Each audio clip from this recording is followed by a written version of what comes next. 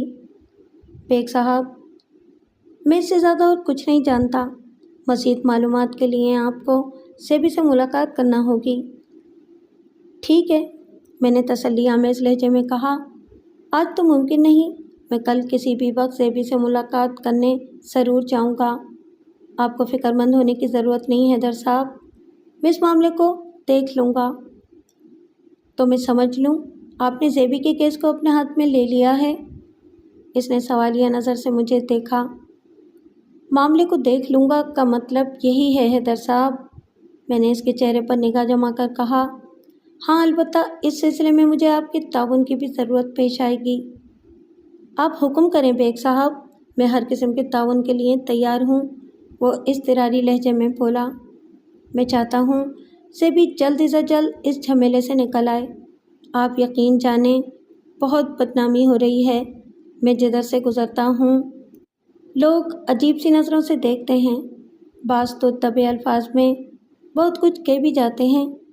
اگرچہ میں ان کے تبصرے سن نہیں پاتا، لیکن مجھے معلوم ہے وہ زیبی کے کردار پر کیچڑ ہی اچھال رہے ہوتے ہیں۔ آپ اپنے دعوے کو اپنے عمل سے ثابت کریں اور لوگوں کی آنکھوں میں آنکھیں ڈال کر ان کی بدگوئی کو ایک کان سے سن کر دوسرے کان سے نکال دیا کریں۔ وہ آپ دیدہ ہو گیا۔ کاش ہماری عدالت میں آپ جیسے مخلص اور ایماندار وکلا کی تعداد میں خاطر خواہ اضافہ ہو جائے۔ آمین، میں نے حیدر علی کی نیک خواہشات کا جواب دیتے ہوئے کہا، پھر سمجھانے والے انداز میں اضافہ کر دیا۔ آپ نے مجھے 2 ایسے بندے دینا ہیں جن پر آپ کو مکمل بھروسہ ہو کہ وہ آپ کے ساتھ دھوکہ نہیں کریں گے۔ ان میں سے پیشے کے اعتبار سے ایک مالی اور دوسرا رکشہ ڈرائیور ہونا چاہیے۔ میں آپ کے مطلوبہ بندوں کا بندوبست کر دوں گا، اس نے پر اعتماد لہجے میں کہا۔ سراج الدین مالی تو میری گلی ہی میں رہتا ہے اور آج کل وہ بے روزگار بھی ہے۔ یہ تو اور بھی اچھی بات ہے، میں نے بے ساختہ کہا۔ حیدر علی نے پوچھا، آپ ان 2 بندوں کا کیا کریں گے؟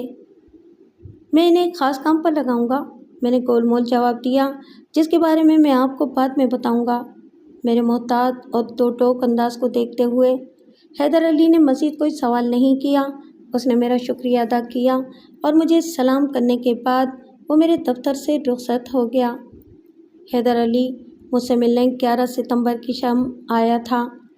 اس روز عدالت میں میری مصروفیات نہ ہونے کے برابر تھیں، اس لیے میں خلاف معمول جلدی آفس چلا گیا تھا۔